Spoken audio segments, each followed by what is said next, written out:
नमस्कार, आप देख रहे हैं राष्ट्रीय प्रस्तावना। मैं हूं आपके साथ मनु तिवारी। आइए रुक करते हैं दिन भर की बड़ी खबरों की ओर। देश विदेश में प्रसिद्ध संत प्रेमानंद महाराज के प्रवचनों को सुनने के लिए भक्त दूर दूर से पहुंचते हैं। उनके प्रवचनों में आध्यात्मिक ज्ञान और भक्ति का ऐसा समागम होता है कि हर उम्र के लोग इनसे जुड़ना चाहते हैं। हाल ही में प्रधानमंत्री नरेंद्र मोदी के छोटे भाई प्रहलाद मोदी वृंदावन पहुंचे और प्रेमानंद महाराज से मुलाकात की। इस दौरान उन्होंने भक्ति, ध्यान और श्रद्धा को लेकर एक जिज्ञासा प्रकट की। प्रहलाद मोदी ने कहा, मुझे माँ के साथ रहने का सौभाग्य प्राप्त हुआ है, लेकिन 2 साल पहले उनका निधन हो गया।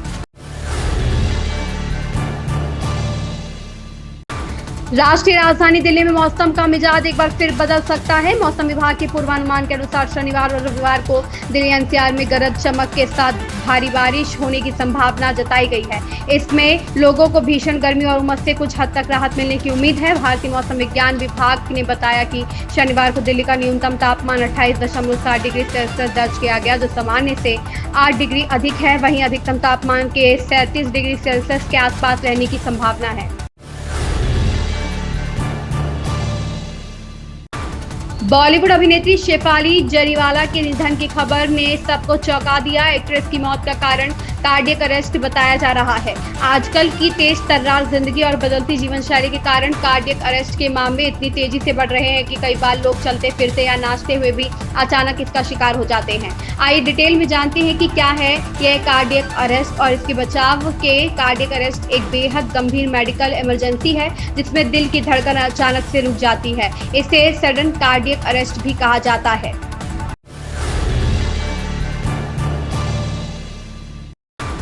कांग्रेस ने पूर्व प्रधानमंत्री पीवी नरसिंह राव की 104वीं जयंती के मौके पर शनिवार को उन्हें श्रद्धांजलि दी और कहा कि वह एक दूरदर्शी नेता थे जिनके 1991 के आर्थिक सुधारों ने भारत को प्रगति, उदारीकरण और आत्मनिर्भरता के पद पर स्थापित किया। पार्टी अध्यक्ष मल्लिकार्जुन खड़गे ने सोशल मीडिया मंच एक्स पर पोस्ट किया, हम पूर्व प्रधानमंत्री पीवी नरसिंह राव के उनकी जयंती पर श्रद्धांजलि अर्पित करते हैं। उनकी सरकार की दूरगामी आर्थिक उदारीकरण नीतियां अभूतपूर्व राष्ट्रीय विकास के युग को लाने में सहायक थी।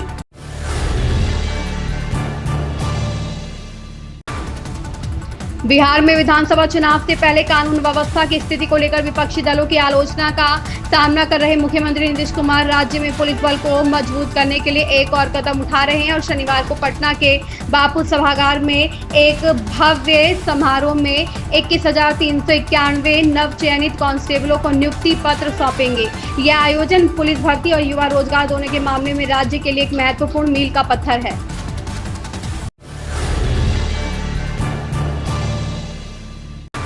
दिल्ली की रेखा गुप्ता सरकार ने शराब बिक्री को लेकर एक अहम और रणनीतिक फैसला लिया है। राजधानी में शराब की मौजूदा आबकारी नीति को अब मार्च 2026 तक के लिए बढ़ा दिया गया है। इस फैसले के तहत दिल्ली में आगामी 9 महीनों तक केवल सरकारी एजेंसियों द्वारा संचालित शराब की दुकानों को ही संचालन की अनुमति दी जाएगी।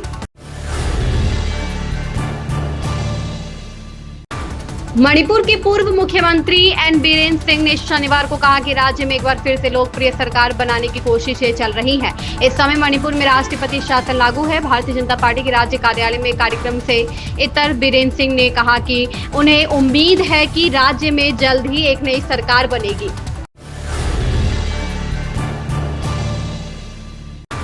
भारतीय जनता पार्टी की पश्चिम बंगाल इकाई के अध्यक्ष सुकांत मजूमदार ने शुक्रवार को दावा किया कि कोलकाता के एक विधि महाविद्यालय में कथित सामूहिक दुष्कर्म की घटना यह दर्शाती है कि राज्य के शैक्षणिक संस्थानों में छात्राएं सुरक्षित नहीं है। सत्तारूढ़ तृणमूल कांग्रेस ने इस घटना की निंदा करते हुए कहा कि पुलिस ने मामले के सभी 3 आरोपियों को गिरफ्तार कर लिया है और विपक्षी दल से इस मुद्दे का राजनीतिकरण नहीं करने का आग्रह किया। उपराष्ट्रपति जगदीप धनखड़ ने आपातकाल को लेकर बड़ा हमला बोला है। उन्होंने कहा कि संविधान की प्रस्तावना में कोई बदलाव नहीं किया जा सकता क्योंकि यह वह बीज है जिस पर यह दस्तावेज विकसित होता है, लेकिन भारत के अलावा किसी अन्य देश के संविधान की प्रस्तावना में परिवर्तन नहीं किया गया। एक पुस्तक विमोचन समारोह में उन्होंने कहा कि भारतीय संविधान की प्रस्तावना को 1976 के 42वें संविधान अधिनियम द्वारा बदल दिया गया। इसमें समाजवादी, धर्मनिरपेक्ष और अखंडता जैसे शब्द जोड़े गए। हमें इस पर विचार करना चाहिए। उन्होंने कहा कि बी आर अम्बेडकर ने संविधान पर कड़ी मेहनत की थी और उन्होंने इस पर ध्यान केंद्रित किया होगा।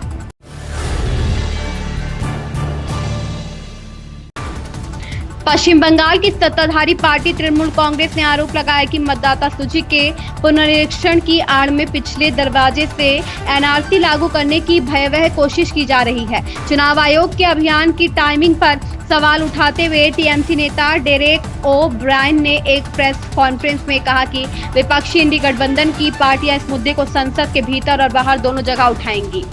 इन खबरों में बस इतना ही। बने रहिए हमारे साथ और देखते रहिए राष्ट्रीय प्रस्तावना।